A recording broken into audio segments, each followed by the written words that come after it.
ಇಂದು ನಾವು ಬೆಳ್ತಂಗಡಿ ಪೊಲೀಸ್ ಠಾಣೆಯಲ್ಲಿ ಪ್ರೊಫೆಸರ್ ಭಗವಾನ್ ಮೇಲೆ ಒಂದು ಕೇಸನ್ನು ದಾಖಲು ಮಾಡಲಿಕ್ಕೆ ಬೆಳ್ತಂಗಡಿ ತಾಲೂಕು ಯುವ ಮೋರ್ಚಾ ವತಿಯಿಂದ ಬಂದಿದ್ದೇವೆ. ಶ್ರೀರಾಮ ದೇವರಿಗೆ ತಂದೆಯೇ ಇಲ್ಲ, ಹಿಂದೂ ಧರ್ಮದ ದೇವರುಗಳೆಲ್ಲ ಕೊಲೆಗಡುಕರು, ವಿವೇಕಾನಂದರು ಹಿಂದೂ ಧರ್ಮವನ್ನು ತ್ಯಜಿಸಿದ್ದಾರೆ ಅನ್ನುವಂಥ ಒಂದು ಅತಿ ಕೆಟ್ಟದಾದ ಮಾತುಗಳ ಮೂಲಕ ಹಿಂದೂ ಧರ್ಮದ ದೇವರುಗಳನ್ನು ಅವಹೇಳನ ಮಾಡಿ ಹಿಂದೂ ಧಾರ್ಮಿಕ ಭಾವನೆಗೆ ಧಕ್ಕೆ ತಂದಿರುವಂತಹ ಪ್ರೊಫೆಸರ್ ಭಗವಾನ್ ವಿರುದ್ಧ ಆದಷ್ಟು ಬೇಗ ಕರ್ನಾಟಕದ ಕಾಂಗ್ರೆಸ್ ಸರ್ಕಾರ ಕ್ರಮ ಕೈಗೊಳ್ಳಬೇಕು. ಹಿಂದೂ ಧರ್ಮದ ಬಗ್ಗೆ ಯಾರೇ ಆಗಿರಲಿ ಈ ರೀತಿಯ ಕೆಟ್ಟ ಮಾತುಗಳನ್ನಾಡಿದರೆ ಈಗಾಗಲೇ ಸಿದ್ದರಾಮಯ್ಯ ಸರ್ಕಾರ ಹೋದ ಮಸೂದೆಯೊಂದನ್ನು ಜಾರಿಗೆ ತಂದಿದ್ದಾರೆ. ದ್ವೇಷ ಭಾಷಣ ಮಾಡುವಂತಹ ವಿರುದ್ಧ ಅತಿ ಕಠಿಣವಾದ ಕ್ರಮ ಕೈಗೊಳ್ಳುತ್ತೇವೆ ಅನ್ನುವಂತ ಒಂದು ಮಸೂದೆಯನ್ನು ತಂದಿದ್ದಾರೆ.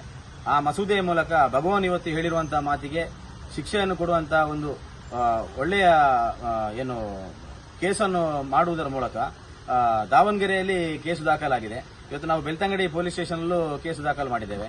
ಯಾರೆಲ್ಲ ಹಿಂದೂಗಳಿದ್ದಾರೆ ಅವರಿಗೆಲ್ಲರಿಗೂ ಇದು ಅತಿ ನೋವಿನಂತ ಮಾತನ್ನ ಆಡಿರುವಂತದ್ದು. ರಾಮದೇವರಿಗೆ ತಂದೆ ಇಲ್ಲ ಅಥವಾ ಹಿಂದೂ ಧರ್ಮದ ದೇವರುಗಳೆಲ್ಲ ಕೊಲೆಗಡುಕರು ಅನ್ನುವಂತ ಮಾತು ಹೇಳಿದ್ರೆ ಇಲ್ಲಿ ನಮ್ಮ ಹಿಂದೂ ಸಮಾಜದ ಒಂದು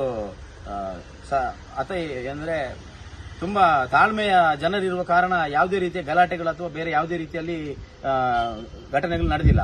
ಅಂತ ಘಟನೆಗಳು ನಡೆಯುವುದಕ್ಕಿಂತ ಮುಂಚೆ ಭಗವಾನ್ ಮೇಲೆ ಸರಿಯಾದ ಕ್ರಮ ಕೈಗೊಳ್ಳಬೇಕು ಅನ್ನುವಂತ ಮಾತನ್ನು ಹೇಳ್ತಾ ಕರ್ನಾಟಕ ಸರ್ಕಾರ ಆಗಿರಬಹುದು ಅಥವಾ ಗೃಹ ಮಂತ್ರಿ ಪ್ರಿಯಾಂಕ್ ಖರ್ಗೆ ಅವರು ಸರಿಯಾದ ಕ್ರಮ ಆತನ ಮೇಲೆ ಭಗವಾನ್ ಮೇಲೆ ಕ್ರಮ ಕೈಗೊಳ್ಳದಿದ್ರೆ ಇನ್ನು ಒಂದು ವಾರದೊಳಗೆ ನಾವು ಬೆಳ್ತಂಗಡಿ ಪೊಲೀಸ್ ಠಾಣೆ ವ್ಯಾಪ್ತಿಯಲ್ಲಿ ನಾವು ಪ್ರತಿಭಟನೆ ಮಾಡ್ತೇವೆ ಅನ್ನುವಂತ ಮಾತನ್ನು ಹೇಳ್ತಾ ನಾವು ಕೊಟ್ಟಿರುವಂತಹ ಕೇಸನ್ನ ಬೆಳ್ತಂಗಡಿ ಪೊಲೀಸ್ ಸ್ಟೇಷನ್ ಅಲ್ಲಿ ದೂರನ್ನು ತಗೊಂಡಿದ್ದಾರೆ. ಮುಂದಿನ ಕ್ರಮ ಕೈಗೊಳ್ಳುತ್ತೇವೆ ಅನ್ನುವಂತ ಭರವಸೆಯನ್ನು ನೀಡಿದ್ದಾರೆ.